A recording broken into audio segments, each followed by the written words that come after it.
Welcome to the podcast. My name is Arun Singh and I am Global Chief Economist at Dun& Bradstreet. Today I am going to talk on the top risk which CFO must focus on.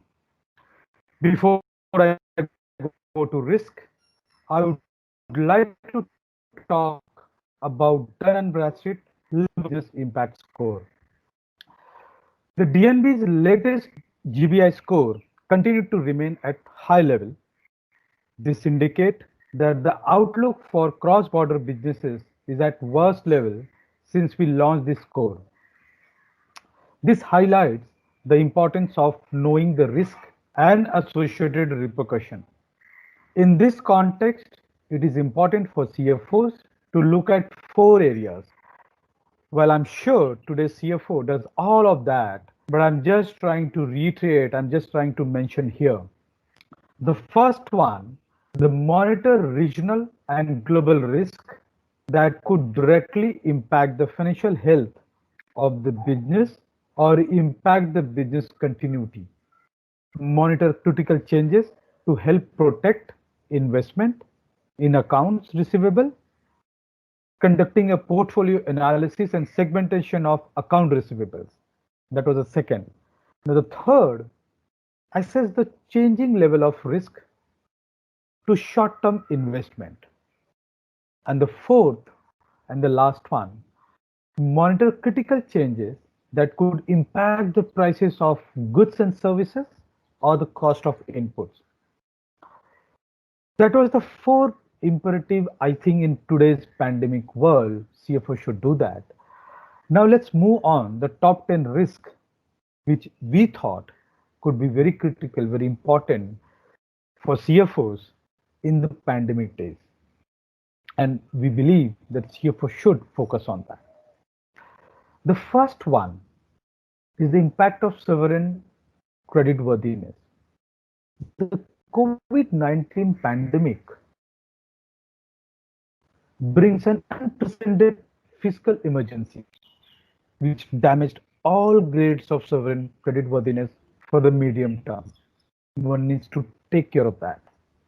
The second risk is the protective trade policies.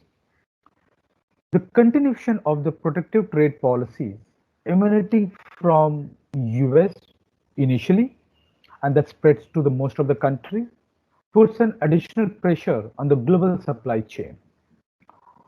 The third one, the reestablishment of lockdown. The reestablishment of forced lockdown in US and some other countries severely impact the global demand for goods and services and undermines the remittances flows, weakening the recovery and prolong the global recession. The fourth one, the deterioration in the US-China relation.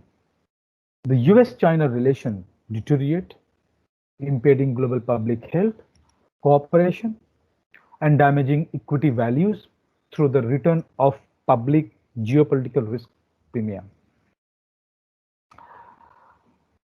The fifth one, deterioration in global equity valuation. The global equity valuation deteriorates as it becomes clear that depressed productivity levels in urban centers due to uh,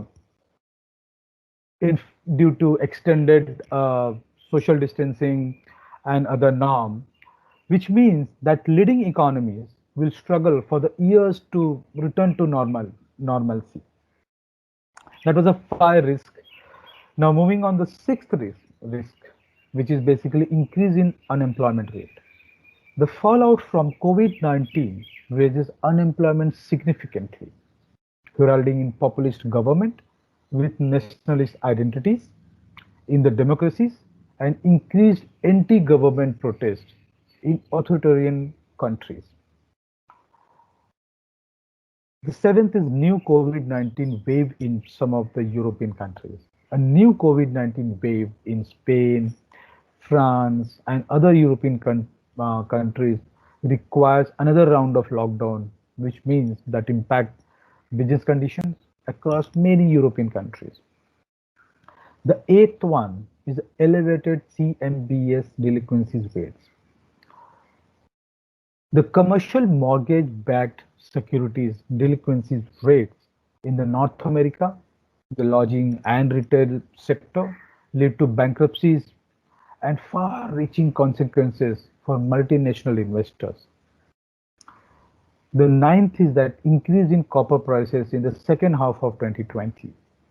Failure to contain coronavirus outbreak in the leading copper producing countries like Chile, Peru, forces an extension or maybe tightening of quarantine measures, leading to a decline in global copper supply and driving prices higher in H2.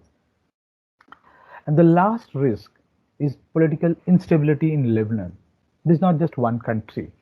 There's many ripple effect one can assume. The political instability in Lebanon increases the active intervention by external actors and increases the Hezbollah to take aggressive action against Israel, triggering further regional instability. It's not just one country. There are many other countries that are related. These are the top 10 risks which we thought to highlight at this point of time first, to CFOs, so as CFOs can take appropriate action to mitigate this risk. Thank you.